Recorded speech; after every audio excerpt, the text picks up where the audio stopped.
Welcome to The Explainer. Today, we are capturing the absolute essentials of a fantastic illustrated guidebook designed to demystify one of the most intimidating buzzwords of our modern era, blockchain. And the best part, we're going to do all of this in 8 minutes or less. So, if you've ever felt completely overwhelmed by all the technical jargon, the cryptography talk, or just the sheer hype surrounding cryptocurrencies, you are in the exact right place. We're going to strip away the confusion and look at this technology for what it genuinely is, using some incredibly clear concepts straight from the source material. Right, so let's just dive straight in by completely reframing how we think about this topic. When most people hear the word blockchain, they instantly picture, highly complex algorithms, glowing green computer code, or some alien technology from the distant future. But what if I told you that blockchain is actually just the next logical step in a journey that started thousands of years ago with cavemen counting sheep? That's right. At its absolute core, blockchain is simply a new evolution in how human beings keep track of things. To figure out why blockchain even needed to be invented in the first place, we actually need to take a quick walk through the history of bookkeeping. Way back in the Paleolithic period, our ancestors just memorized things, how many sheep they had or how many animals they hunted. But as tribes grew and productivity scaled up, human memory literally couldn't handle the complex economic demands. So what did they do? They started tying knots to keep records. Well, eventually that wasn't enough either. By the 5th century BC, ancient Greece and Rome developed single-entry bookkeeping, which was basically just a running chronological tally. Later on, double-entry bookkeeping emerged. This was a massive deal because it allowed merchants to calculate not just running totals, but capital and profits, which ensured continuous business operations. The pattern here is clear. Every single time human economies got more complex, our ledgers had to evolve to keep up. Okay. Fast forward to the modern era, and we arrive at the centralized third party. We're talking about institutions like banks. When you want to send $10 to a friend, you tell the bank, they deduct it from your account, and they magically add it to your friend's account. But here's the catch. This system relies entirely on a central server and, more importantly, on trust. You just have to trust that the bank's government or corporate endorsement keeps them honest. But relying on a single, centralized institution absolutely risks the credibility of the whole system. Why? Well, because of opportunistic human behavior. When a central authority controls the ledger, they inherently have the power to manipulate it, making that central point of control a massive vulnerability. And that actually brings us to a major hurdle in the digital world, something called the double spend problem. Think about it. In the physical world, if I hand you a $20 bill, I no longer have it, obviously. But in the digital world, money is literally just data. So what's stopping me from just copying and pasting that data and spending that exact same $20 twice? Centralized banks solve this by acting as the referee, verifying every single transaction.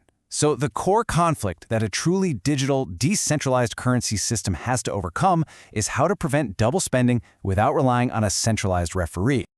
The source material uses this brilliant, highly relatable family analogy to really hammer this problem home. Imagine a centralized family ledger. Dad is the one who controls the single account book, and because he holds all the power and nobody else can easily check his math, he secretly spends 50 yuan on cigarettes and simply leaves it out of the ledger entirely. So when mom wants to check the finances, everything looks completely fine on paper, but the reality is totally skewed. This is the exact danger of a centralized ledger. The person in charge can falsify the records for their own benefit, and you'd never know.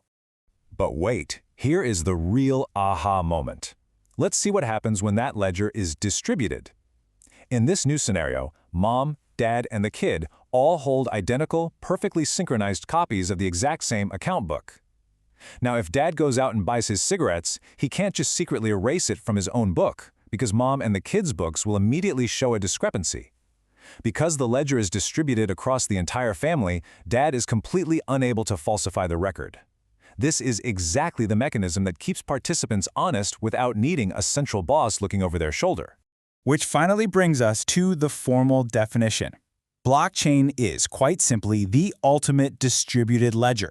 It is a massive, decentralized database where accounting is done and maintained jointly by all the users, often called nodes, in a network. Because everyone has a copy of the ledger and everyone participates in checking it, not a single node can secretly tamper with the data. There's no dad hiding 50 yuan, and there is no central bank holding all the keys to the castle. So the really crucial point here is understanding the difference between how we buy things now versus how it works on the blockchain. Think about traditional e-commerce for a second. If you want to buy a book, you send your money to a third-party intermediary, like Alipay or a credit card company. They confirm they got the funds, and then they tell the vendor to ship the book. It's a clunky three-step process relying entirely on a middleman. Decentralization completely removes that intermediary. It creates a direct peer-to-peer system where you deal directly with the vendor, and the network of users validates the transaction instead of some giant corporation. And you know, this was exactly the vision outlined back in 2008 by the mysterious figure known as Satoshi Nakamoto when they published the original concept for Bitcoin. Nakamoto envisioned a pure point-to-point electronic cash system. By using a vast global network of participants to verify transactions, this system actively prevents double spending without ever needing a trusted third party. Plus, because the record isn't stored on one single central server, it becomes incredibly secure against unauthorized record changes and hacker attacks. I mean, to hack it, you would literally have to simultaneously hack thousands of computers all over the world. Good luck with that. Now, I know what you might be thinking. How is all this data actually organized? Let's just break down the jargon without getting bogged down in the weeds. The block in blockchain is basically just a single page in this massive, distributed account book. Every 10 minutes or so, a brand new block is created. Inside this block is a tidy package of information. It contains its own unique block ID, a list of all the transaction orders that happened in the last 10 minutes, and, crucially, the ID of the block that came right before it. So how does all of this connect to build the actual chain? Well, because every single block contains the ID of the previous block, they become cryptographically locked together in strict chronological order. It's like a giant puzzle. If you try to change a transaction in a block from yesterday, you fundamentally change its ID. But because the very next block is looking for the old ID, the chain instantly breaks, and the entire network knows someone is tampering with the ledger. This interconnected, sequential structure is exactly what securely links the network's history and makes it virtually impossible to change.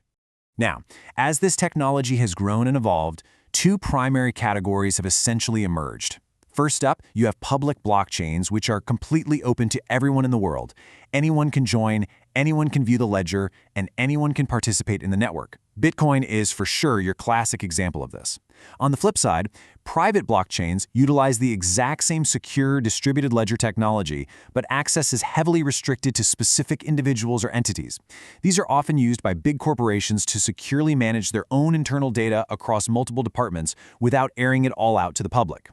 Ultimately, what makes blockchain such a real game changer is that it takes human feelings, bossy authorities, and the potential for commercial fraud and replaces them all with cold, hard mathematical proof. It is a network infrastructure built entirely on computing ability rather than centralized trust. It ensures total transparency, lowers costs, and creates a system where nobody can unilaterally forge the records. It's not just tech, you guys. It's a completely new way of organizing society. Which really begs the question, if a decentralized ledger can revolutionize money, what other central authorities in our everyday lives are about to become obsolete? If you enjoyed this, subscribe to In 8 Minutes and never miss what matters.